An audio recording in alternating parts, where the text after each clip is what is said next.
नमस्कार दोस्तों, welcome to the Jaigaon mirrors. मैं आप सबका फिर एक बार स्वागत करता हूं और आप लोग का धन्यवाद इसलिए भी देना चाहता हूं कि just we have completed our 10th episode with a very nice person और once more we are lucky कि ये हमारा 11वां, जिसको हिंदू माइथोलॉजी में शुभ माना जाता है।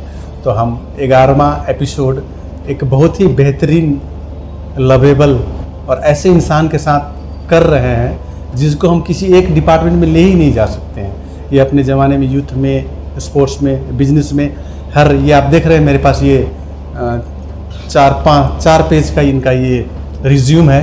तो अब मैं इतना बताऊंगा तो रिज्यूम बताते ही हमारा टाइम चला जाएगा, इसलिए हम सर से आपको मिलवाते हैं। आज के हमारे स्पेशल गेस्ट क्या यही है ज़िंदगी के श्री अशोक कुमार अग्रवाल जी। नमस्ते सर। नमस्ते सर। नमस्ते। स्वागत है आपका बहुत बहुत धन्यवाद आपको प्रोग्राम में। सर शुरुआत करते हैं। सर पहले थोड़ा सा आप अपने परिचय, नाम और अपना व्यवसाय बताएं सर हमारे जनता को। मेरा नाम अशोक कुमार अग्रवाल है। मेरा बिजनेस शुरू से तो हार्डवेयर का रहा है। जब से पिताजी आए थे तब से हार्डवेयर का था और 1999 में कुछ कारणवश चेंज करना पड़ा। होटल लाइन में मुझे जाना पड़ा। होटल बनाया मैंने इसी जगह और अभी होटल मेरा चल रहा है। टूर्स एंड ट्रैवल्स का भी बिज़नेस चल रहा है, लेकिन अभी दुख की बात है 1.5 साल से ये बिज़नेस अभी फ्लॉप हो रखा है ड्यू टू कोविड-19 के लॉकडाउन की वजह से। जी, होटल का नाम सर क्या बता सकते हैं? मेरा होटल का नाम शुरू में होटल आनंद रहा है जी। और अभी 6-7 सालों से होटल पालिका बोल के नाम चल रहा है। जी जी। तो दर्शकों, सर ने अपना परिचय दिया तो मैंने आपको पहले ही कहा कि मैंने इन सर का बायोडाटा देखा कि मुझे समझ में नहीं आ रहा मैं सर का कहाँ से शुरू करूँ। सामाजिक करूँ, उसमें भी सर आगे हैं। पॉलिटिकल करूँ, उसमें भी सर का लंबा सफ़र रहा है। यूथ के ज़माने में उसमें भी लंबा सफ़र रहा है। स्पोर्ट्स की बात करते हैं तो उसमें भी लंबा रहा। मैं खुद कन्फ्यूज़ हो रहा हूँ या कि मुझे समझ में नहीं आ रहा कि मैं कहाँ से शुरू करूँ। तो सर आप ही शुरू कीजिए। सर कहाँ से शुरू करना चाहेंगे आप? हमारे दर्शकों को क्या बताना चाहेंगे? सर आपको बहुत बहुत धन्यवाद है। विजय जी को धन्यवाद है। आप लोग मेरे पास आए हैं और इंटरव्यू ले रहे हैं और मैं बहुत ही आप लोगों का शुक्रगुजार हूँ। एक छोटी सी जगह में आप लोग इस तरह से आए हैं और इतना बड़ा इंटरव्यूज़ आप ले रहे हैं।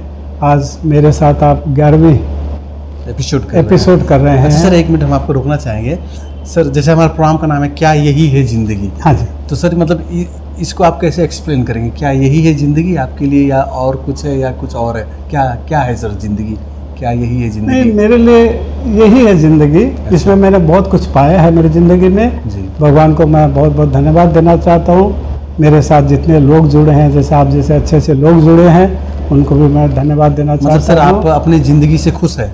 मेरी ज़िंदगी से मैं खुश हूँ, बहुत खुश हूँ। बहुत कुछ मैंने अचीव किया है। मैं अब टाइम मिलेगा तो मैं बताऊंगा आपको। मेरे पिताजी यहाँ 1960 से आए मैं जयगांव में और मैं 1957 में जन्मा हूँ। इसी दार्जिलिंग के पास सोनादा बोल के एक जगह है, वहाँ पर मेरा जन्म हुआ था। उसके बाद हम लोग 1960 में जब मेरे पिताजी आए तब मैं छोटा ही था, 3 साल का था। उसके बाद मैं स्कूल गैंगटॉक में पढ़ता था, टासी नंगल एकेडमी में जी। और उसके बाद मैं 1-2 साल के लिए कालिम्पोंग सेंट अगस्टिन में पढ़ा। तो आप कालिम्पोंग से पढ़े हैं। कालिम्पोंग दार्जिलिंग वो अंग्रेज़ का बनाया हुआ है, तो वहाँ की इंग्लिश वैसे भी काफ़ी अच्छा रिस्पेक्टेड है। हाँ जी। जहाँ तक हमें भी मैं याद आता है। इंग्लिश स्कूल ही पढ़ा है। हाँ, फर्स्ट में टासी नंगल एकेडमी जो गैंगटॉक में बनी थी, वो फर्स्ट स्कूल ऐसी थी सिक्किम में कि वो इंग्लिश मीडियम स्कूल। शायद राजा का नाम पे ऐसा वो टासी नंगल महाराजा होते थे वहाँ के। अच्छा। तो उनके नाम से था वो स्कूल। और राजा ने स्पॉन्सर किया था उस स्कूल। वो अभी भी है सर? अभी भी उसका? हाँ, अभी भी बहुत फेमस स्कूल है वो, टासी नंगल एकेडमी बोलते हैं। मतलब सिक्किम में सर आप और आपका परिवार मतलब काफ़ी, हम लोग का परिवार दूर था गैंगटॉक से, रेनॉक बोल के एक जगह, वहाँ थे हम लोग का। पिताजी, बड़े भाई साहब, सारे लोग। तो मैं छुट्टियों में रेनॉक ही आता था और जब ज़्यादा लंबी छुट्टी हो तो मैं जयगांव आता था। तो सर सिक्किम में जैसे आप वहाँ पे बिजनेस करते थे, पापा या आपके पूर्वज, तो आपका वहाँ पे लोगों के साथ अच्छा जान पहचान रहा होगा सबके साथ? हाँ जी, बहुत अच्छा, बहुत अच्छा। हाँ जी, हम लोग एक बहुत ही फेमस बिजनेसमैन थे वहाँ। महाराजा का दिया बहुत कुछ था, लैंड प्रॉपर्टी वगैरह। और बिजनेस में भी हम लोग के पास बहुत सारी एजेंसियाँ थी वो सब हम लोग तो वहाँ पे चलाते थे। दादाजी थे सर, बिजनेस करते थे? दादाजी भी थे, अच्छा, मेरे बड़े दादाजी भाई का भी नाम बिजनेस था? करते थे। दादाजी। पिताजी तो इधर आ गए थे 1960 में। दादाजी का दादाजी नाम मेरा वहाँ पे लालचंद जी अग्रवाल, जी। और पापा का नाम? पापा का नाम ताराचंद अग्रवाल। अच्छा, तो दादाजी वहाँ पे बिजनेस स्टार्ट किया और पापा यहाँ आ गए? हाँ, बड़े भाई भी करते थे वहाँ, बड़े- प्रेमचंद अग्रवाल बोल के। यहाँ अच्छा। पर उनकी दुकान भी थी, गोल्ड ट्रेडिंग कंपनी पहले, अब उसको ऋषभ इम्पोर्टेक बोल के उसके लड़का चला था, कमल अग्रवाल। अच्छा अच्छा। तो सर भूटान में भी आपका शायद व्यापार रहा है पापा के हाँ टाइम जी। पे ना? पापा के टाइम में भी था, मेरे टाइम में भी मैंने किया ऑर्गेनाइज। आपके टाइम पे किया? हाँ जी, पापा के टाइम में अशोक ट्रेडिंग कॉरपोरेशन नाम था, जी। और मेरे टाइम में मैंने यार के एंटरप्राइजेस के नाम से मैंने बिजनेस शुरू किया था। अच्छा, तो सर आप सीधे आते हैं मुद्दे पे।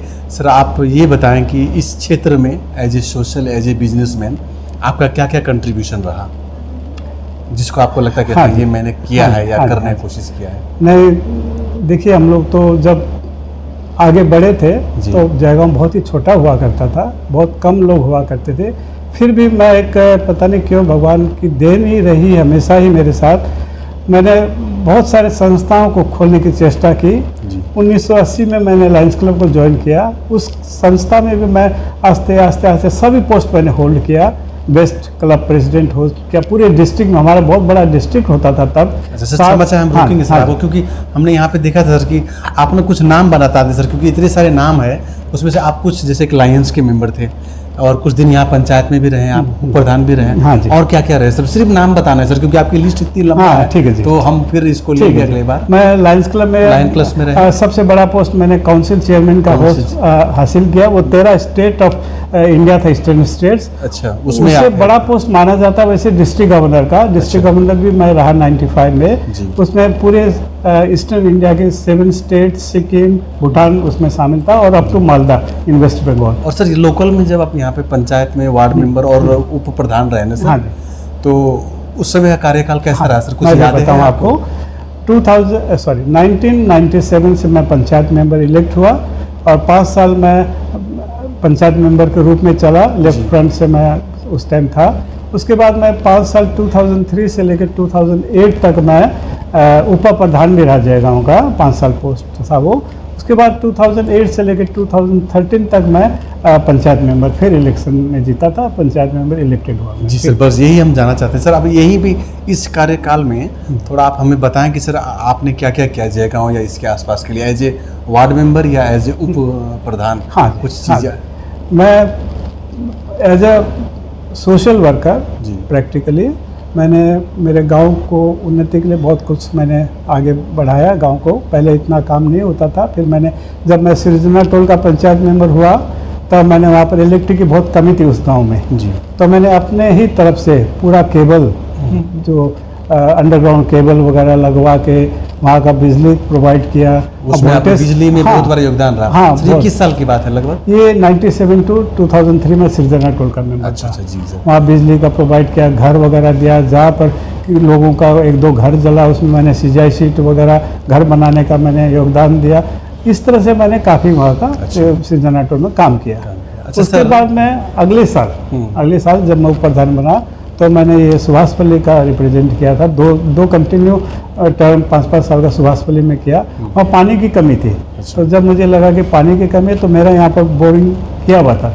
इस बोरिंग से मैंने पाइप बिछा के सारे गांव में पानी बांटता था मैं। उस टाइम ये रिंग बोर उस एरिया में नहीं होता था। अच्छा। तो मैं अपने होटल के यहाँ से पाइपलाइन बिछा दिया था सारी जगह में, पूरे गांव में। अच्छा। उससे पानी सप्लाई करता था सबके घरों घरों में। बहुत अच्छी बात सर, ये हाँ। वास्तव में।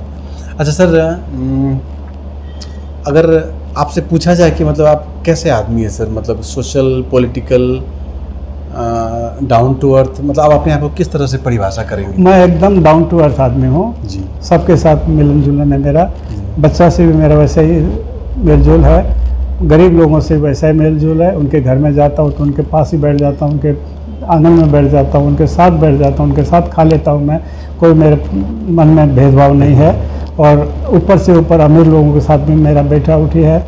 मिनिस्टर लेवल पे भी मैं काम किया हूँ, गया हूँ, कई चीफ मिनिस्टरों के साथ मैं मिला हूँ, उनके साथ मैंने वार्तालाप की है। गवर्नर्स ऑफ स्टेट्स होते हैं पॉलिटिकल, उनके साथ भी मैंने बैठक उठक की है, मीटिंग्स की है बहुत सारी ईस्टर्न इंडिया। अच्छा सर, आप बता रहे हैं जैसे कि आपने ये पॉलिटिकल लोगों के साथ बहुत बड़ी मीटिंग की रही है, तो सर अगर मान ले अब आज अगर कोई जनता आपको कोई दायित्व देना चाहे, कोई रिस्पॉन्सिबिलिटी देना चाहे या कोई पद देना चाहे तो क्या आप लेना पसंद करेंगे? क्योंकि आपने बहुत लंबा सफ़र तय किया है और आप लोग जैसे लोग आएंगे तो हमें लगता है कि समाज में अच्छा होगा सर। नहीं, ज़रूर शर्मा जी, मैं चाहेंगे। कोई भी पोस्ट आए मेरे पास में मैं लेने के लिए तैयार हूँ और मैं काम करने का भी इच्छुक रहता हूँ और जो काम मैं लेता हूँ वो काम मैं पूरा भी करता हूँ। मेरे पास डिसिप्लिन है, डिसिप्लिन के साथ मैं वो काम को पूरा करता हूँ और सभी लोग जानते हैं जयगांव में नहीं, काफ़ी दूर दूर तक मुझे पहचानते हैं मेरा किस तरह का रवैया रहा है। मेरे पास ईमानदारी है और मेरा बिहेवियर सबके साथ में बर्ताव अच्छा रहा है। कभी मैंने ऊंचे स्वर में या झगड़ा करने का आज तक मेरा ऐसा कुछ नहीं रहा किसी के साथ और सबको मिलजुल कर चलता हूँ, सबकी सेवा करता हूँ मैं। मेरा स्लोगन ही रहा है लाइनिज्म के द्वारा, लव एंड सर्व, प्यार और सेवा का। तो मैं प्यार के साथ ही सेवा करता हूँ सभी का। बिल्कुल सर, हाँ थैंक यू जी सर। सो दर्शकों, सर ने एक बहुत अच्छा क्वेश्चन दिया, लव एंड सर्व, यानी कि प्यार में बहुत कुछ आ जाता है और serve means human being is to serve others. हाँ जी। हम जितना लेते हैं किसी से उससे ज़्यादा और दुगना तिगुना मज़ा आता है, अच्छा लगता है, सुकून मिलता है जब हम किसी को कुछ देते हैं। हाँ जी सर। आप इसको कभी करके देखेंगे, ये बहुत अच्छा लगेगा। हाँ जी सर, तो एक बहुत अच्छा सवाल मेरे माइंड में आ रहा है कि सर मान लीजिए आपको जयगांव या अलीपुर डिस्ट्रिक्ट का हेड बना दिया गया, आपको बना दिया गया हेड, हाँ जी। तो आप हमें 2-4 ऐसे बातें बताएं जो आप करना चाहेंगे, चेंज करना चाहेंगे, क्योंकि जयगांव आपका है, आप जयगांव के हैं, बहुत लंबा सफ़र रहा जयगांव में। तो आप मुझे सर 2-4 चीज़ ऐसे बताएं कि आप क्या चेंज करना चाहेंगे जयगांव में या अलीपुरद्वार में। देखिए सर, आपको जैसे मैंने बताया, मैंने काफ़ी बड़ा बड़ा पोस्ट होल्ड किया है जी। पूरे 13 स्टेट का, चेयरमैन का, डिस्ट्रिक्ट गवर्नर का। आपको एक बात और बता दो, मैं मारवाड़ी युवा मंच मैंने यहाँ खोला था जयगांव में फर्स्ट 91 में। अच्छा, वो आपका खुला हुआ, यू आर हाँ, फाउंडर? हाँ, मारवाड़ी युवा मंच का मैं फाउंडर हूँ जयगांव का, प्रेसिडेंट। आपका कंट्रीब्यूशन है उसको यहाँ आने में, वो काफ़ी अच्छा फाउंडर प्रेसिडेंट रहा हूँ जयगांव मर्चेंट एसोसिएशन का। जी। उसके बाद मैं 99 में इसी जयगांव शाखा के द्वारा मुझे पूरे स्टेट में, वेस्ट बंगाल और सिक्किम के लिए मुझे स्टेट प्रेसिडेंट बनाया गया था। अच्छा। मैंने इलेक्शन जीता था, वो भी 75% वोट से मैंने जीता था इलेक्शन, जी। और मारवाड़ी युवा मंच का। और मैं स्टेट प्रेसिडेंट 3 साल के रहा, जी। 3 साल के लिए रहा। और मैं बहुत सारी संस्थाओं का मैं यहाँ पर फाउंडर मेंबर रहा हूँ। जी सर, जैसे मैं एक दो नाम बता दूँ? नहीं सर, हम आपसे बोलेंगे क्योंकि हमें पता है सर, इतना भंडार है आपके पास, एक ही बार में वो जैसा खत्म नहीं public को होगा। आप बताना चाहें हम तो? चाहेंगे कि पहले जो हमारी मन में जो जिज्ञासा हाँ, है sure, दर्शकों के sure, पॉइंट उसको sure, पूरा कर ले, sure, sir, sure, है ना। तो सर हम ये वही हम आपसे पूछ रहे थे कि सर आप हमें 5 चीज़ बता दें जो आप जयगांव को या जयगांव के वासियों के लिए करना चाहेंगे। 2-3 चीज़ आपके जो माइंड में है, या आप बता दें कि हाँ, मैं अगर होता हूँ तो मैं ये कर दूंगा, जनता से वादा कर दे सर। सबसे पहले तो मैं वादा करता हूँ, मैं ईमानदारी के साथ काम करूँगा। बिल्कुल मुझे कोई पैसा का लोभ नहीं है, ना मैं कभी पैसा का लोभ किया। मैंने सेवा करना ही मेरा उद्देश्य रहेगा, प्यार और सेवा दोनों मेरे साथ रहेगा। उसके बाद दूसरी बात, यहाँ पर सफाई, जयगांव का यदि विशेष करके आप लेते हैं तो मैं सफाई के ऊपर ज़्यादा ध्यान देना चाहूँगा। सफाई सिस्टम, सफाई का योगदान मैं देना चाहूँगा जितने मेरे से बन पाएगा। यदि गवर्नमेंट का मेरे साथ मदद मिलेगा, सहयोग रहा तो मैं करना चाहूँगा। उसके बाद बहुत सारी समस्याएं हैं जयगांव में, जैसे कभी कभी पानी की समस्या भी सुनने में आता है। और यहाँ पर एक मेन समस्या जयगांव की अभी जुड़ी हुई है पिन कोड को लेकर। जो पिन कोड हम लोग पुराने ज़माने में जलपाईगुड़ी डिस्ट्रिक्ट के लिए यूज़ करते थे, वही पिन कोड आज जयगांव में यूज़ करते हैं। तो कभी कभी हम लोग पाते हैं, कभी ऑनलाइन शॉपिंग करते समय या कोई बैंकिंग के तरफ से वो पिन कोड जलपाईगुड़ी का होता है, जलपाईगुड़ी का नाम में चला जाता है, वो कोई सामान आना होता है। अच्छा। तो वो पिन कोड को भी मैं जयगांव के लिए अलग स्पेशल बनाना चाहूँगा। बढ़िया सर, दर्शकों के लिए वो अलग नई चीज़ है वो। हाँ जी, एक मिनट सर, दर्शकों ने बहुत एक अच्छा पॉइंट याद किया है पिन कोड के बारे में हमारा, हालांकि मुझे तो उतना जानकारी नहीं है। सर ने ये पॉइंट लिया। सर आप मतलब सीधे आप जयगांव मिरर्स के माध्यम से जनता से ये वादा कीजिए सर कि आप ये मान लीजिए कि हम आपको हेड बना रहे हैं, तो आप जो बोले हैं कि ड्रेनेज सिस्टम, रोड सिस्टम, पानी का system, tune system, sir hospital भी नहीं है सर। हाँ जी, ज़रूर जी, मैं आ रहा था तब तक आ रहा था हॉस्पिटल। और सर बच्चों के लिए कहीं कोई खेलने के लिए हाँ जी, कोई बड़ा सा ग्राउंड, हालांकि स्टेडियम बन रहा है, तो सर ये आप ये सारा चीज़ पूरा करेंगे? हाँ, जरूर मैं पूरा करूँगा। तो मैं खुद एक खिलाड़ी रहा हूँ, इसलिए मैं चाहूँगा कि खेल का मैदान हो, इंडोर गेम्स भी हो, इसका सब कुछ हो, प्रोत्साहन इसके लिए मैं कोशिश तो सर आप करूंगा। एक बार वादा कर दिए? हाँ हाँ, बोलिए, सर, एकदम वादा एकदम करते हैं। जरूर। चलिए तो सर देखिए, सर ने वादा किया है, हम सब दूसरी ओर जनता के सर, मैं सामने- एक चीज़ और पॉइंट आउट कर लूँ यहाँ, ये हमारे जो MG रोड के अंदर जी। बीच में एक ये डिवाइडर बना हुआ डिवाइडर, है, हाँ, जिस डिवाइडर बैरिकेड। के कारण हम लोग को यातायात के लिए बहुत परेशानी होती है। जी। तो ये इस डिवाइडर को भी मैं चाहूँगा कि हट जाए, हमारे यहाँ से बड़ा रोड बन जाए, क्लीन रोड बन जाए, ताकि क्योंकि यहाँ से बहुत सारी ट्रकें गुजरती है, जी। उनको तकलीफ ना हो, और जो हम लोग छोटी गाड़ी लेके चलते हैं उनको भी तकलीफ ना तो हो। सर ये जो डिवाइडर बनाया होगा प्रशासन ने, हाँ। तो उन लोगों ने भी कुछ सोच समझ के बनाया होगा ना सर, ये वन वे नहीं सोचा है, लेकिन देखिए मेरा एक्सपीरियंस है, मैं जब जयगांव मर्चेंट एसोसिएशन का जनरल सेक्रेटरी रहा, जयगांव मर्चेंट को भी मैंने फाउंड किया है, अच्छा। फाउंडर मैं इसका जनरल सेक्रेटरी रहा हूँ, तब वहाँ भी ऐसा ही एक होता था, बहुत बड़ा डिवाइडर टाइप का बना हुआ होता था NS रोड पर। जी, तो जी। मेरे कारण ही उसको भी तोड़ फोड़ कर उसको छोटा बनाया गया डिवाइडर को। आज देखिए कितना सुंदर लग रहा है, अच्छा, गाड़ियाँ अच्छा, आने जाने में बहुत दिक्कत कम हो रही है अभी, वो मेरे कारण ही है। बहुत सर, थैंक यू। और एक बात और बोल दूँ सर, जी, जी। Please excuse me. हाँ, जैसे जयगांव का जो रोड का नाम दिया गया है, NS road, MG road, link road, ये मेरे कारण ही हुआ, मैंने दिया था इस रोड का अरे नाम। सर बहुत अच्छी बात है। NS रोड भी मैंने दिया पक्का था। ना सर, आपका दिया हुआ है ना? हाँ जी पक्का। और MG रोड भी मैंने दिया था। महात्मा गांधी रोड जो दिया था, वो गांधी मेमोरियल क्लब होता था, आप जानते हैं विजय जी। भाई, उस क्लब में मैं जाके मैंने अनाउंस किया था कि ये रोड को हम लोग MG रोड करेंगे, भारत सरकार। सबसे ये MG रोड पड़ गया। तो दोस्तों दर्शकों, मैं खुद सर को धन्यवाद देता हूं कि मुझे ये पता नहीं था, और मैं एक ऐसे शख्स से मिल रहा हूं जिसने ये जयगांव का मेन जो 3 रोड है, NS रोड, MG रोड और लिंक रोड का नाम रखा है। तो मैं समझता हूं बहुत सारे हमारे नए युवा पीढ़ी है या फिर बच्चे हैं, उनको आज ये एक बहुत ही अच्छा लेसन मिला कि भाई ये तीनों हमारा जयगांव का मेन रोड का नाम जिन्होंने रखा है वो शख्स ये हैं श्री अशोक कुमार अग्रवाल जी। जी, तो सर आपका इसलिए बहुत बहुत धन्यवाद कि आपने ये नाम दिया है और हम सबको इस चीज़ का पता चला सर। धन्यवाद। सर और समाज से सर और क्या क्या गुण है सर आप में, आप खुद ही बता गुण दें तो सर। कुछ नहीं है, मैं तो डाउन टू अर्थ आदमी Down to हूँ, earth। एकदम डाउन टू अर्थ आदमी हूँ। कोशिश किया मैंने लाइफ में बहुत कुछ करने का। सर सामाजिक क्या, और हाँ जी, जैसे हाँ आपने अभी बहुत सारी चीज़ एकदम हाँ। पॉइंट वाइज क्लियर करके बता रहे हैं, हाँ स्पष्ट जी, बता रहे हैं हाँ दर्शक जी, को। हाँ। हमारा भी मकसद यही है, जयगांव मिरर्स का भी एज ए मीडिया यही एम रहता है कि हम वैसे शख्स को ला करके उनको जनता के सामने रखें और उनसे उनके बारे में और जनता के जो सवाल है उनको पूछे, है ना। तो सामाजिक स्तर पे सर आप बताएं कि क्या क्या किया आपने। वैसे तो साहब मैंने बहुत कुछ किया हुआ याद आता है, लेकिन शॉर्ट में मैं बताना चाहूँगा कि मेन चीज़ गरीब लोगों के लिए मैंने रिक्शा चालू किया। आज जो रिक्शा चल रहा है गाँव के अंदर, अच्छा, जो तीन Three wheelers जो चल रहा है, जी, जी, जी। चक्का वाला रिक्शा चलता है, वो भी आपकी ये देन है। मेरा ही देन है। हाँ, वो भी दो आपकी रिक्शा देन है। मैंने अलीपुरद्वार से चला के मंगाया है आदमी को लगा के, और उस आदमी को लगा के मैंने 5-5 रुपया कलेक्शन करते करते उस 2 रिक्शा को चालू किया। लोग बोलते थे यहाँ ऊंचा है नीचा है, रिक्शा नहीं चलेगा, ये वो, मैं बोला चला के तो देखते हैं 2 रिक्शा। बिल्कुल। तब देखिए साहब, आज 2 रिक्शा की वजह से आज 2, 3, 4, 5 हज़ार रिक्शा हो गए। गरीब लोग पल रहे हैं, पोस रहे हैं, अपना पेट पाल रहे हैं। ये शुरू किया हुआ मैंने 2 रिक्शा। बिल्कुल। उसके बाद एक यूथ कैंप होता था, और पूरे संसार के यहाँ से बच्चे लोग आए।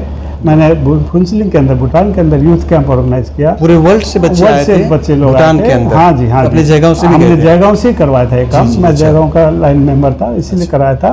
तो कराया था भूटान में, क्योंकि जयगांव में जगह नहीं थी हमारे जी, पास में। अच्छा। तो खरबंदी टेक्निकल स्कूल में कराया था। 500 बच्चे फॉरेन से आए थे, बहुत बड़ा यूथ कैंप कर 500 बच्चे आए थे all over the world। All over the world से, इंडिया वो किस से। साल की बात है सर? ये 86-87 की बात। अच्छा, और आपने जयगांव के मतलब थ्रू से की थी, लेकिन हाँ भूटान जी, ने कोऑपरेट हाँ किया जी, था। हाँ जी, हाँ जी, यानी हाँ भूटान उस समय काफी भूटान अच्छा से मैंने कोऑपरेटिव था। परमिशन लिया था। परमिशन लिया था। वहाँ ट्रेड ऑफिसर भूटान के लैंप ओम प्रधान होते थे। अच्छा। वो आके इनोग्रेट भी तो किया सर था उस इसके समय अंदर। भी वो लोग काफी कोऑपरेटिव थे जैसे बहुत आज है? बहुत कोऑपरेटिव, भूटान तो बहुत कोऑपरेटिव था हम लोग के जी, साथ। जी, जी। आज भी है, पहले भी था, और शायद फॉरएवर रहेंगे वो लोग। बिल्कुल, बिल्कुल। हम लोग के साथ बहुत ही अच्छे रिलेशन में रहते हैं वो लोग। तो दर्शकों फिर आप उसमें और जोड़ लीजिए, जो गिनती आप कर रहे हैं कॉपी किताब लेके बैठ जाए। सर ने एक और चीज़ दिया है, रिक्शा लाने का योगदान सर को है। 2 रिक्शा लाए इन्होंने।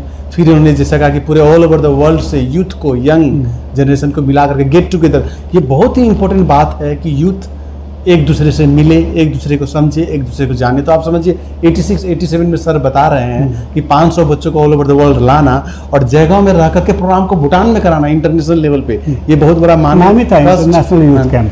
इंटरनेशनल यूथ कैंप ना, तो हम तो उस समय थे नहीं, हालांकि बचपन मेरा भी बीता है, तो सर इसके लिए फिर आपको धन्यवाद। नहीं, धन्यवाद और कोई चीज़ नहीं है, आप लोगों का सबका सपोर्ट रहा बोल के हुआ, ये आशीर्वाद रहा आप लोगों का। बिल्कुल। उसके बाद सर जैसे आज जयगांव का नाम लोग नहीं जानते थे, क्योंकि जयगांव हमारा ना टेलीफोन से कनेक्टेड था, ना कोई यातायात अच्छा था, ना कोई चीज़ से कनेक्टेड जयगांव नहीं था, एकदम लोनली एक अलग जगह था ये। तो हमने इसको कनेक्ट करवाने के लिए पूरा इंटरनेशनल सीन में छा गया। मैं लायंस क्लब के द्वारा मैं हर जगह बड़े बड़े जगह फॉरेन में हमारी हेड ऑफिस रहती थी यूएसए में, वहाँ तक मैं कांटेक्ट करता था, जाता था, उनको पास मिलता था, उनसे मैं बहुत सारी चीज़ें लेता था। जयगांव का नाम इस तरह से करते करते आज देखिए जयगांव का नाम बहुत फेमस हो गया। हाँ, हम लोग के टाइम कुछ मिनी इंडिया कहा जाता है, मिनी इंडिया कहा जाता था। आज इस जयगांव का नाम कहाँ पहुँच गया देखिए। ये मैं सोचता हूँ कि ये दिन भी शायद जयगांव को आगे ले जाना मेरा ही रहा है। बिल्कुल सर, उस टाइम कोई नहीं जानता था जयगांव क्या है। अच्छा सर, ये जयगांव नाम का कुछ इसके पीछे कुछ कहानी है क्या सर? जयगांव का नाम होने का, ये ऐसे होते होते चला ये गया? तो मेरे ख्याल से ऐसे ही चलता था। गांव तो गांव दिख रहा है कि हाँ, गांव हाँ, है, पहले बहुत जयगांव छोटा गांव है ना, था। बहुत छोटा गांव था। हमारे घर होता था, उसके पीछे सियाल, ये जो सियाल बोलते हैं वो fox ये बोलते हैं, पीछे वो- जस्ट उनके पीछे आगे भोगते थे रात को। अच्छा, मतलब ये पूरा इलाका जंगल था सर? जंगल था, पूरा एरिया जंगल था। मेरे पिताजी आए थे 1960 में, फुल जंगल था, कुछ नहीं था इधर। अच्छा सर, अब थोड़ा सा रिलैक्स लेते हैं सर। आप मतलब लगता है स्पीड काफ़ी बढ़ जाएगी आपके साथ और हम हार जाएंगे, लेकिन आप नहीं, कंट्रीब्यूशन आप एक्सपीरियंस्ड है, मैं एक्सपीरियंस नहीं हूँ ज़्यादा इसमें। सर आप थोड़ा सा बचपन में चलते से थोड़ा रिलैक्स होते हैं। अच्छा, sure। सर बचपन में आप कैसे थे सर? बदमाश थे क्या? बचपन में मैं बदमाश नहीं एक था मिनट सर। मैं ऑप्शन देता नहीं हूँ। था। आप बदमाश थे, शरीफ थे, ऑलराउंडर थे, क्योंकि सर आप एक स्पोर्ट्स लवर भी हैं। हाँ, जरूर। आपने बहुत सारी स्पोर्ट्स को कंट्रीब्यूट जरूर, किया है, जरूर। तो ये सारे चीज़ ऑलराउंडर कैरेक्टर आप में रहा है, तो ये टाइम टू टाइम बदलते गया यार शुरू से फिक्स था कि नहीं मुझे ये सब कुछ करना है, या वक्त के साथ आप ये चलते गए, ऐसा कुछ सर हुआ मैं क्या? छोटे से मैं अपने आप को बोल सकता हूँ सॉबर था। मैं ना अच्छा, सॉबर था। ज़्यादा वो था, ना उछल सर वो तो कूद आप में अभी भी था। सॉबर है सर। हाँ, मैं सॉबर था और मैं खेलकूद में ध्यान देता था, पढ़ाई में ध्यान देता था। मैं पढ़ाई में हमेशा ही फर्स्ट रहा है स्कूल लाइफ में। उसके बाद स्कूल लाइफ में मैं फुटबॉल प्लेयर रहा, छोटी उम्र में। मैं फुटबॉल प्लेयर? मेरे ये जो न्यूज़पेपर निकलता था सिक्किम में, एक सिक्किम हेराल्ड और एक इंडिया उससे निकलता था गैंगटॉक में बुलेटिन। तब सिक्किम अलग था, वो महाराजा के अंडर में था, ये इंडिया के साथ मिला हुआ नहीं था सर। अच्छा। तब एक बुलेटिन बोल के इंडिया हाउस से निकलता था गैंगटॉक से, एक सिक्किम हेराल्ड तो सिक्किम का निकलता था। जी। उसमें हमेशा ही मेरा नाम छाया रहता था छोटे अच्छा। उम्र में। उसमें लिखा रहता था 12 साल का यंग लड़का गोलकीपर, 13 साल का यंग लड़का गोलकीपर, इतना अच्छा खेला, सिक्किम गार्ड के साथ में खेलता था। तो वो लोग बहुत कुछ लिखते थे मेरे बारे में स्कूल लाइफ में। तब एक उस टाइम अनऑफिशियल एक सिक्किम टीम सेलेक्ट हुई थी, उसमें भी मेरा नाम आया था गोलकीपर के हिसाब से। अच्छा। मेरा डाइविंग बहुत फेमस था, मैं पेनल्टी स्पेशलिस्ट माना जाता था गोलकीपिंग में। तो मेरा नाम बहुत उछला गोलकीपर में, तो मेरा इच्छा था कि मैं प्लेयर ही बनूंगा आगे जाके। अच्छा, अच्छा। ये बिजनेस में अचानक आ गया, इसलिए बिजनेसमैन बन गया। अच्छा सर, जब आप ये बचपन से ये सब बचपन से ही करने लगे कुछ न कुछ हाँ, कारनामा, हाँ, सॉरी हाँ जी। कारनामा हाँ शायद जी, ये हाँ जी। सही शब्द नहीं है, लेकिन जब ये हासिल करने लगे आप एक पर एक, तो पापा और दादाजी को कैसा लगता था? वो लोग खुश होते अच्छा थे, लगता रोकते था। थे? मैं कहीं उन्होंने objection नहीं किया कि अरे तुम क्या कर रहे हो, business करो, पैसा कमाओ, कुछ ऑब्जेक्शन क्योंकि नहीं। तुम्हारा community जो है वो दादाजी तो आता उस है। टाइम नहीं रहे थे, दादाजी 1970 में गुजर गए थे। उसके अच्छा। बाद मैं ज़्यादा फेमस हुआ फुटबॉल में। जी। मुझे याद है आज भी 1973 में मोहन बागान ग्राउंड में हम खेल रहे थे, अच्छा। डॉक्टर BC राव शील्ड का फाइनल खेल रहे थे। और उस फाइनल में मेरे पिताजी भी जाके मोहन बागान ग्राउंड में मुझे देखने के लिए पिताजी भी गए थे। पिताजी गए थे। वो आपको भी पता आज था ये आज बात? भी याद है मुझे। पापा आ गए, आपको खुद, पता है? हाँ, पहले था पता कि आप हाँ, मेरे पापा आ रहे हैं पिताजी- देखने? हाँ, जरूर पिताजी मेरे साथ साथ अंदर गए थे ग्राउंड अच्छा, में। अच्छा। और उन्हें वो बैठ के मुझे देखा पूरा खेलते हुए, बहुत अच्छा लगा था। तो आज भी याद सर आता है। जैसे आप मारवाड़ी फैमिली से बिलोंग करते हैं ना, कम्युनिटी हाँ, से belong जरूर, करते हैं। जरूर, जरूर। तो क्या कभी पापा ने ऐसा नहीं किया रहे कि यो टाइम लगा रखो, नहीं थारे कहा। गालना में बैठ के नहीं, पैसा वैसा करो? नहीं, ऐसा कभी पूरा उन्होंने, आज़ादी थी? खाली एकदम जिम्मेवारी आ गई 74 के अंदर में, तो मुझे बिजनेस में लेके आ गया। 74 से मैं बिजनेसमैन बना। सर आपके फैमिली में कौन कौन है सर? मेरे फैमिली में आज के दिन तो पिताजी गुजर चुके, माता जी गुजर गई, दादाजी थे हमारे, उनको हम भगवान मानते हैं, वो गुजर गए हैं। जी। और हमारे अपने साथ अभी मेरी वाइफ है, जी। उनका नाम शोभा देवी है। जी। मेरा लड़का है आनंद अग्रवाल, वो सिलीगुड़ी में अभी इंटरनेट का बड़ा बिजनेस कर रहा है। और 4 लड़कियां हैं, चारों मेरी लड़कियां मतलब शादीशुदा हैं, वो भी सिलीगुड़ी में बसे हुए हैं लोग। बिल्कुल सर। हाँ। तो मतलब आप घर परिवार को भी आपने बिल्कुल अच्छी तरह से निभा करके हाँ जी, ओके कराया? हाँ जी, सर, सब एकदम वेल टू डू फैमिलीज में सेटल्ड है। मैं खुश हूँ एकदम। चल तो सर वो जनरेशन आज के बच्चों को या जनरेशन को या जयगांव को हम देखते हैं और अपना टाइम था फिर अपने बच्चे का टाइम आया तो क्या पाते हैं सर? ये 3 जनरेशन 4 जनरेशन आपने देखा है। आप जब छोटे थे तब, फिर आप यंग हुए, कमाए, बच्चे हो गए, फिर आप आपके वो बच्चे भी अपना मैरिज करके सेटल हो गए। तो ये 3-4 जनरेशन में क्या अंतर पाया सर? आपने कुछ अंतर पाया या ये तो ये बताइए सर कि मतलब ऊपर जा रहा है या नीचे जा रहा है ग्राफ समाज का आपके अनुसार? समाज का ग्राफ तो सर एज पर जैसे आज का चलन है जी जी, उस चेंजेस को हमको एक्सेप्ट करना पड़ेगा। चीज़ जो को accept चेंजेस आ करना रही है उसको तो एक्सेप्ट करना ही पड़ेगा। मेरे ज़माने में जैसे बहुत कुछ नहीं था, मैंने थोड़ी देर पहले बताया, फ़ोन नहीं था, मोबाइल तो बहुत दूर की बात है, लाइट नहीं थी, ऐसा कई चीज़ नहीं था। हम लोग तो वो ढिबरी बोलते थे उस टाइम, लालटेन जैसे छोटी सी ढिबरी छोटी होती सी डिबरी थी वो केरोसिन की, केरोसिन डाल करके। उसमें पड़े हुए हैं हम लोग और उसी को जलाते थे, दुकान में भी लालटेन जलाते थे। बाद में आया पेट्रोमिक्स बोल के, उसको पंप भर के हम लोग मेंटल होता था उसको हम जी, चेंज जी, करते जी, थे, आदमी बिल्कुल, आता था वो मेंटल में 2 दिन 3 दिन में वो टूट गिर जाता था, गिर जाता अपने था, आप बिल्कुल, उसको हाँ। मैं बदली वो करता बारात था। वारात में भी लोग हाँ, इसको हाँ, यूज़ हाँ। करते लेके जाते थे वो जमाना अलग था। आज देखिए एक स्विच दबाई आप लाइट जल जाता लाइट जल है, जाता है। रिमोट से भी जल जाता है आजकल। ये जमाना चेंजेस तो आया, सब देखा मैंने। लेकिन आपका कहना है कि मतलब नए जनरेशन के साथ हमें भी एडजस्ट करना है। एडजस्ट करना पड़ेगा, हाँ, पॉजिटिव एडजस्ट रहना करना है। पड़ेगा। मेरे दादाजी को मैंने देखा सिक्किम में आते थे घोड़ा में चढ़ के, और आज लोग प्लेन में आते प्लेन में हैं, आते गाड़ियों में जाते हैं। अब मेरे लड़का के पास आज BMW कार है, अब बिल्कुल। कंपेयर कहाँ से होगा बोलिएगा? हम बिल्कुल लोग का सही। जमाना और वो जमाना। लेकिन सर एक आजकल का जनरेशन काफी स्मार्ट है ना सर, समझदार भी है, चालाक भी है। हाँ जरूर ये तो अब इसके लिए तो तारीफ करना पड़ेगा। जरूर से जरूर चला गए। हम लोग कुछ नहीं जानते थे हमारे ज़माने में, बिल्कुल सर। मतलब आज देखते हैं हम लोग। मेरा पोता है छोटा सा, 7 साल का है, इतना इंटेलिजेंट है। मोबाइल तो मैं उसे सीखना पड़ता है कितनी चीज़, तो बिल्कुल। फटाफट चला लेता, क्योंकि आप ज़माना में ये भी आ गया लास्ट ईयर से, ऑनलाइन स्टडीज़ आ गई हाँ हाँ। और ज़्यादा वो इंटेलिजेंट बन गए मोबाइल में, तो उनके सामने हम लोग कुछ नहीं आ तो ये जो आपका पोता है सर, बड़ा इससे क्यूट सवाल आ रहा है, ये आपका जो पोता है आयुष्मान वो नाम है उसका। आयुष्मान है, तो वो क्या कहता है? मतलब कि वो अपने पापा और आप में किसको अच्छा मानता है या ऐसे कुछ बोलता है कि देखिए क्या पापा तो दादा पापा आप ही है ऐसे उसका, करते हैं? लेकिन फिर भी वो हमको बहुत मानता मानता है। है ऐसा दादा वो बोलता है मैं आप जैसा बनूंगा, बोलता है। अच्छा। जब मेरा फुटबॉल का मेरा महाराजा के साथ फोटो या मेरे जो पॉलिटिशियन चीफ मिनिस्टरों के साथ फोटो देखता है, वो एकदम अचंभा करता है, ये फोटो कैसे आ गया? मैं बोला मेरा ही तो फोटो देखो भाई। बोलता मैं भी आप जैसा बनना चाहता हूँ। अच्छा सर, बहुत अच्छी फुटबॉल बात है प्लेयर सर। के हिसाब से सो वो बनना चाहता है वो। दर्शकों, हम प्लीज़ रिक्वेस्ट करना चाहेंगे सर के बातों को कि पोता को, नए जनरेशन को दादा जैसा बनना चाह रहा है, इसका मतलब कनेक्टिविटी पूरा मेंटेन है। Maintain। तो कल्चर, रिलीजन, सोसाइटी, खुशी, सुकून, ये सब होना बहुत ज़रूरी है। भौतिक सुख के पीछे लोग ना भागे, जीना उतना ही है, हमें उतना ही जीना है, हम ज़्यादा नहीं जी सकते जितना हमारे नसीब में है। तो सर के बातों को ध्यान रखें। मैं बच्चों को बोलूँगा कि देखो जो सर ने बताया, पोता से जो इंटरेक्शन इनका होता है, तो प्लीज़ आप इन बातों को ध्यान रखें सर, हमारे दर्शकों। और सर आप खुश कैसे रहते सर? आपकी हॉबी क्या है? मेरी जैसे- हॉबी आज के टाइम में आप पूछेंगे तो देखिए, थोड़ा बहुत फेसबुक चला लेता हूँ टाइम पास के लिए, जी जी। थोड़ा व्हाट्सएप में मैसेजेस भेज देता हूँ सबको। मैं प्राय और मेरे थोड़ा- जितने थोड़ा दोस्त हैं पीछे सबको सर? मैसेज भेजता हूँ मैं। सर थोड़ा पीछे कैसे, मतलब जब आप यंग थे तो कैसे थे कुछ? जब मैं खेलता था, कूदता था, फुटबॉल मैच में ज़्यादा इंटरेस्ट था। यहाँ मैं 86 तक मैं फुटबॉल खेला हूँ भूटान के अंदर। भूटान के अंदर। मेरा भूटान में बहुत नाम था, बहुत खेलता था। विजय भाई जानते हैं, क्रिकेट हम लोग साथ खेलते तो ये थे। भूटान की तरफ से खेलते थे या जयगांव की तरफ से? जयगांव के थे, मेरा अलग से टीम था। और वर्सेस भूटान नहीं, होता था? हाँ नहीं, फुटबॉल हम भूटान के टीम के द्वारा ही खेलते थे। वहाँ पर PNT टीम था, टाशी का टीम था, RSB टीम, उसमें सब में टीम में शामिल होता था। क्रिकेट जो है वो हमने अपना निकाला था, हासीमारा जयगांव क्रिकेट एसोसिएशन, जिसका मैं प्रेसिडेंट भी था, विकेट कीपर बैट्समैन भी था। वाह सर, तो वो मैंने पूरा बीरपाड़ा, अलीपुरद्वार, कालचिनी ब्लॉक में सारा मैंने ऑर्गेनाइज करता था उस मैचेस को। लायंस कप बोल के एक ऑर्गेनाइज किया था 86-87 में, आज भी याद आता। कप मैंने कलकत्ता से लेके आया था, कुछ बिहार लैंड किया था, कुछ बिहार से यहाँ कप लेके आया था। नेक्स्ट डे फाइनल था हम लोगों का। वाह वाह, देखो तो मैं तो खुद अचंभव कर रहा हूँ कि मैं सर से जो पूछता हूँ, जितना पूछता हूँ, सर मुझे डबल बता देते हैं। तो दर्शकों, मैं आप लोग की तरफ सॉरी से- आपका टाइम तो ले रहा हूँ मैं, लेकिन एक- बताने का मन करता है ये सब हमें बात। अच्छा लग रहा है। दर्शकों, मैं एक कोशिश करता हूँ आप लोग की तरफ से कि सर को थोड़ा पकड़ने या कोशिश करूँ कुछ क्वेश्चन ऐसे पकड़ के जो सर ना बता पाए।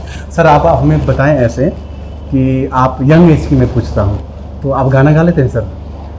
हाँ, यंग एज में तो गाता था। स्कूल में जब पार्टी पुर्टी होती ये भी थी, करते हैं प्रिंसिपल सर। बोलता था सो गाना गा लेता था। और ऐसे पार्टी वार्टी, और डांस जब हम, मैं एक चीज़ और बता दूँ, बाई द वे बात का बात आ गया, मैं पूरा वर्ल्ड टूर किया हूँ। जी। ऐसा कोई जगह नहीं छूटा, बड़ा जगह वर्ल्ड में मैंने नहीं किया है। तो प्राय सब जगह इंडिया तो गया ही हुआ है, वर्ल्ड भी मेरा सारा विजिट हो चुका है। पूरा वर्ल्ड हो चुका है हाँ, सर? पूरा वर्ल्ड हो चुका है, 1-2 कंट्री छोटा मोटा छोड़कर। जी, जी, जी। जैसे बांग्लादेश पड़ोसी कंट्री नहीं गया हूँ अच्छा, अभी वो तो तक। पास में कभी नहीं जा सकते। इजिप्ट नहीं गया हूँ, और बाकी का आप बोलिए नाम, मैं बता दूंगा ये गया हूँ मैं। तो सर हमें तो एक चीज़ बता दें कि ये पूरा दुनिया में देखने के बाद आपको कौन सा स्टेट अच्छा, कौन सा देश अच्छा लगा सर? सबसे अच्छा हाँ? स्विट्ज़रलैंड तो वाकई में बहुत अच्छा है। इधर में ऑस्ट्रेलिया, न्यूजीलैंड भी बहुत सुंदर है। और उसके बाद आप देखने जाएं, कनाडा बहुत अच्छी है। और साउथ अमेरिका बढ़िया है, लेकिन साउथ अमेरिका जैसे ब्राज़ील में आप देखें क्राइस्ट द रिडीमर, ये सब बहुत सुंदर, 7वां अजूबा वगैरह है, वो सब बहुत ये लोग सुंदर है, लेकिन घूमने- कॉस्टली बहुत है वो जगह। घूमने और रहने के लिए या फिर परमानेंट रहने के लिए ठीक है? वहाँ पर देखिए परमानेंट तो नहीं रह सकेंगे हम लोग इंडियंस, तो जाके बहुत कॉस्टली जगह सॉरी है। सर हम रोकेंगे। तो सर यहाँ पे कहावत है ना, सारे जहाँ से अच्छा हिंदुस्तान हमारा। Correct correct. तो ये कहाँ तक फिट बैठता है सर ये? बहुत फिट बैठता है। हिंदुस्तान बहुत फिट जैसा बैठता है। सही में हम लोग का भारतवर्ष जैसा कोई देश नहीं है। यहाँ खाने के लिए आप चाहे 10 रुपये में खा लीजिए, 5 रुपये में खा लीजिए, चाहे 10,000 में भी एक टाइम का खा लीजिए। यहाँ कपड़ा पहन लीजिए, आप 200 रुपये का शर्ट पहन लीजिए, चाहे आप 2,000, 10,000, 20,000 का भी शर्ट पहन लीजिए। सब चीज़ मतलब यहाँ पर वेरिएशन बहुत अच्छा है। गरीब के लिए भी अच्छा है, अमीर के लिए भी अच्छा है, सब चीज़ के लिए अकोमोडेटेड है हम लोग इंडिया। मतलब ये और प्यार भी बहुत है यहाँ प्यार पर, भी है। प्यार और संस्कृति बहुत अच्छा है इंडिया का। हाँ सर, ऐसा ये प्यार संस्कृति जो रिस्पेक्ट जो है, हाँ जी। हमने भी सुना है कि पूरा वर्ल्ड में हमारा सबसे अच्छा सबसे अच्छा है ना सर? सबसे अच्छा। और खाना तो आपने बता ही दिया। हाँ। हाँ। तो दर्शकों please mind it, we are the best Yes, countries in correct. The world living. मुझे भी बहुत बार बार ऐसा आया, मैंने अपने एजुकेशन लाइन में दिखाया, सर से भी मैं सीख रहा हूँ, सर को भी पूछ रहा हूँ कि हेयर आप 2 रुपये में भी रह सकते हैं, 2,000 में भी रह सकते हैं, 20,000 में भी रह सकते हैं, सर। 2 लाख में भी रह सकते हैं। ऐसा हर कंट्रीज में नहीं है, इसलिए आप बिल्कुल नहीं घबराएं। और सर खुद सब जगह आए, मैं तो नहीं गया हूँ, तो सर को मैं धन्यवाद देता हूँ कि सर आपने मुझे भी समझाया नहीं। कि सारे जहाँ से अच्छा हिंदुस्तान हमारा। Sure. तो सर ये तो देश के लिए गाना आ रहा था सर, तो कुछ आप गाना गाए ना सर। वो गाना का बात करते एकदम फॉरेन चला गया था, हाँ। सॉरी। तो हाँ, फॉरेन जब जाते थे ट्रिप में जी। तो मेरी वाइफ को तो मालूम था कि मैं गाना गाता हूँ। वहाँ पर जब बस में बैठे रहते तो कोई एंटरटेनमेंट होता रहता था, कोई कुछ अच्छा। बोलता था, कोई तो सब कोई मुझे बोलता था गाना गाओ गाना गाओ गाना गाओ। तो मैं सही में झूठ मूठ में गाना गा देता था। अच्छा। मुझे एक प्यारा सा गाना याद आता है, जो मैं थोड़ा सा आप इजाज़त देंगे तो मैं मोबाइल में भी बिल्कुल सर, हम तो देख चाहते लूँगा, हैं सर। क्योंकि मेरे मगजवानी तो अब याद नहीं, लेकिन मैं देख के गाना गा सकता हूँ। ठीक है, प्लीज़ हमारे मुझे गेस्ट जो आए वो मैं निकाल हमारे लेता हूँ। साथ हर तरह से अपने मुझे दर्शकों को 5-10 entertain मिनट करें। टाइम दीजिए, मैं ज़रूर गाऊंगा। वो एक आनंदी पिक्चर का, मेरा लड़का का ही नाम से पिक्चर बनी थी, आनंद पिक्चर, जिसमें अच्छा, राजेश हाँ, खन्ना, अमिताभ और बच्चन अमिताभ बच्चन, राजेश खन्ना थे। थे, उस बिल्कुल। पिक्चर का मैं गाना गा देता हूँ। बिल्कुल सर, हाँ अच्छा नहीं लगे तो माइंड मत करिए, अच्छा लगे तो आप सुन लीजिएगा सर, प्लीज। इसमें बिल्कुल आपने तो, ठीक कहा। हाँ। मैंने भी सुना था कि जिंदगी लंबी नहीं, बेहतरीन कुछ ऐसी होनी चाहिए। हाँ जी, ऐसा मैं हमने गा सुना लेता हूँ था। टाइम टाइम, आप जैसे बोले एंटरटेनमेंट करने के जी, लिए। जी, जी, ठीक बिल्कुल है जी, सर। मैं गाता हूँ विजय भाई। बिल्कुल सर, आप गाइए। आनंद दर्शकों, का हमें ये। बहुत अच्छा लग रहा है कि हम फिर एक ऐसे गेस्ट को लेके आए जो हमारे लिए गाना गा रहे हैं। बहुत गेस्ट लोग हमारे लिए गाना नहीं गा पाते हैं, और मैं कोशिश करता हूँ हर किसी से गाना या थोड़ा सा इस तरह से बातें पूछी कि तो हमारे नए जनरेशन है वो एंजॉय करे। हमें भी अच्छा लगता था, हम भी थोड़ा बहुत सब कुछ करते करते आए हैं। हालांकि वो क्या कहते हैं सर, मतलब सब कुछ करता है लेकिन परफेक्ट किसी में नहीं रहता है ना। Good for all, master of jack of all trades, master of none. Master of none दे जो। थैंक यू सर, ये भी आपने याद दिलाया, इनको भी जोड़ लिया सर के नाम पे, ये भी मेरे हाथ से चला गया। तो सर प्लीज सर, हम चाहेंगे अच्छा, आप थोड़ा सा तो गुनगुनाएं। प्लीज खराब लगे तो माइंड मत करिएगा, नहीं ठीक सर, है? बिल्कुल ऐसा हो ही क्योंकि नहीं कई सकता। साल बाद गाऊंगा शायद आज, तो गाता हूँ मैं। टेक योर ओन टाइम और आराम से सर। कहीं दूर जब दिन ढल जाए, सांझ की दुल्हन बदन चुराए, चुपके से आए,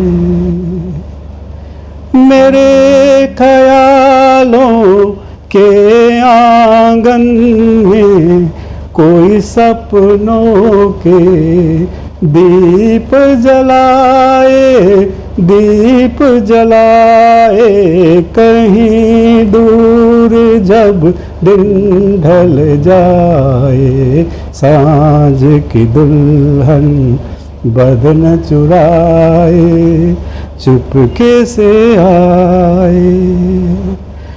कभी यूं ही जब हुई बोझल सांसें भर आई बैठे बैठे जब यूं ही आंखें तभी मचल के प्यार से चल के छुए कोई मुझे पर नजर न आए, नजर न आए। कहीं दूर जब दिन ढल जाए, सांझ की दुल्हन बदन चुराए चुपके से आए। कहीं तो ये दिल कभी मिल नहीं पाते, कहीं से निकल आए जन्म के नाते। है मीठी उलझन बैरी अपना मन, अपना ही होके सहे दर्द पराए, दर्द पराए। कहीं दूर जब दिन ढल जाए, सांझ की दुल्हन बदन चुराए चुपके से आए। Thank you. वाह सर, वाह वाह वाह वाह। दर्शकों, I think it was a really unique and it's very famous song. बच्चे बूढ़े, ये ऐसा गाना है जो सब लोग इसको पसंद करते हैं। और सर थैंक यू सर, इसका मतलब you are really all rounder sir. Sir आप ऐसा अच्छा मूड आज मैं आपके खुशखबरी दूँ, मेरा कहीं पर मैंने फरमाइश की थी ये गाना का, आज ही वो गाना बजा है। अरे सर मोबाइल में। ठीक है सर, थोड़ा रेडियो में ना। हाँ। तो सर थोड़ा सा आपको शुक्रिया हमें भी करें और हमारे जयगांव मीरर्स को। Thank you, thank you. हमारे लिए भी अच्छा दिन है कि इसी दिन हम आपके पास आए। सर अब इसी हल्के से माहौल में हम आपसे जानना चाहेंगे सर, आपके ज़माने का which actor was the most liked by you आपके टाइम पे? मेरा फेवरेट रहा पहले भी, आज भी धर्मेंद्र था और हेमा मालिनी हीरोइन में। हीरोइन में हेमा, और एक्ट्रेस में हेमा मालिनी के अलावा और कोई नहीं रहा? नहीं, कोई नहीं रहा मेरा। क्यों नहीं रहा सर? पता नहीं क्यों, हेमा मालिनी मुझे अच्छी लगती थी। और सर मतलब विलेन में ऐसा कुछ? विलेन तो मैं खैर मार धाड़ मैं पसंद नहीं करता, इसलिए मैं आपका नेचर अच्छा ही नहीं सोबर लगता। है ना? नहीं, मैं मार धाड़ जब आता है ना टीवी में तक मैं हटा देता हूँ, भगा देता हूँ। अच्छा, तो सर अभी आजकल भी फिल्म देखते होंगे? नहीं, मैं नहीं। कम से कम हेमा मालिनी का तो देखते होंगे सर? नहीं देखता, वो फिल्म क्या करती है, अभी तो पॉलिटिक्स में आ गई है। अच्छा अच्छा, इसलिए आप वो मतलब वो भी लाइन से चले गए और आपने भी उनको त्याग दिया? त्यागा नहीं है, उनको पसंद तो करता है धर्मेंद्र को। अच्छा, तो सर आप फिर थोड़ा सा पॉइंट पे आते हैं हम लोग। हाँ, बातें करते हुए। हाँ जी। क्या यही है जिंदगी? बिल्कुल आपके साथ बैठ के मुझे भी ऐसा एहसास हो रहा है कि जिंदगी में मैं भी आपके साथ सफर कर रहा हूँ। सर जिंदगी के मायने क्या है आपके नज़र में? What is life? वो तो मैंने बताया, मेरे लिए ज़िंदगी सब कुछ है। ज़िंदगी ने मुझे बहुत कुछ दिया है, मुझे बहुत सारा पोस्ट दिया, बहुत कुछ आगे बढ़ाया। भगवान मुझे हमेशा ही मेहरबान रहे, आप लोग मेहरबान रहे, आप लोगों का आशीर्वाद रहा, भगवान का तो है खैर। और मेरे बुज़ुर्गों का, दादाजी, बाबूजी, माताजी, उनका बहुत आशीर्वाद रहा। और आज मैं जिस स्थान पर हूँ उनको ही धन्यवाद दे पाऊँगा। सर मैं एक पर्सनल सवाल है, मेरे दिल में भी आता है सर, एजुकेट हो जाना और पैसे कमा लेना, ये दोनों चीज़ ज़रूरी है क्या? क्योंकि पढ़ने के बाद पैसा होना ही चाहिए, ऐसा ज़रूरी है कि पढ़ने के बाद पैसा कमा लेगा आदमी? ये दोनों दो चीज़ है। मैंने कहा ये डिपेंड करता है अपने कैलिबर के ऊपर।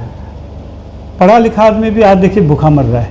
जी जी। और जो बिना पढ़ा लिखा आदमी भी आज करोड़पति, अरबपति, खरबपति बना हुआ है ना जी।